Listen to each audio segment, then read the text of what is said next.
Live charges flying back to meeting Mnangagwa. When they were arrested, Emmerson Mnangagwa by staff reporter the Red Army captain, who still has live charges on his head for allegedly organizing a coup to remove Robert Mugabe and install Emmerson Mnangagwa, has disowned President Mnangagwa. The man, Albert Matapo, endured the longest prison stay without trial since independence 1980.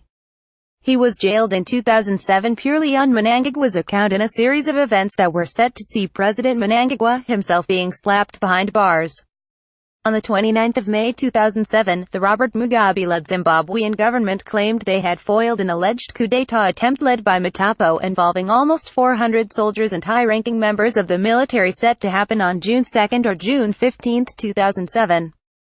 10 years later, Zim-I has, besides interviewing Matapo himself, followed up with prison officers who handled Captain Matapo during his time inside the filthy Chikorabai maximum prison, and one senior male officer told Zim-I he to this day still believes that Matapo was clearly Mnangagwa's agent. I know he was later released and exonerated, but Vangavari vis-a-vis Mnangagwa Tinos Viziva, the officer who cannot be named as he is not allowed to speak with the media, said. Since the latest coup happened last month in November, which swiftly and successfully ushered Mnangagwa into State House, many now expect Captain Matapo to fly back to Zimbabwe and serve his boss, Mnangagwa's government. But an irate Matapo told Zim-I.com he does not want to have anything to do with Mnangagwa. He went further and declared that he has actually never had anything to do with Mnangagwa. I was accused of doing a coup for Mnangagwa. I would like to make it clear now that he has made it to become president that I have nothing to do with him. I have never had anything to do with him, and I will never want to do anything with him, declared Captain Matapo on the live Zim-I program.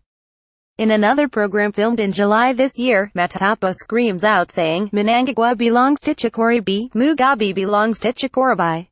It has now become convincingly clear that when he was arrested in 2007, Captain Matapo had actually started a political party, the United Crusade for Achieving Democracy UCAD, and CIOs randomly rounded him up together with other members who had gathered in his offices in Harare. They then drove them away for torture under charges of attempting to remove Mugabe and install Mnangagwa. But years later inside Chikorabai, they failed to successfully convict Matapo of the crime. He was eventually released in 2014 following intervention of his lawyers and now lives in the diaspora. On the day they were arrested in May 2007, another witness, Gilbert Kagadora, treasurer for the MDC, says he and Matapo were arrested by men suspected BCIOs on May 29. We had gone to meet Matapo for business together with 3 other party activists at Winston Court along 4th Street. Initially, they told us that we were being arrested for dealing in foreign currency, and they then proceeded to blindfold us with masking tape. They also tied our hands and took us into a van downstairs. I could not tell exactly where they were driving us to. Post published and featured.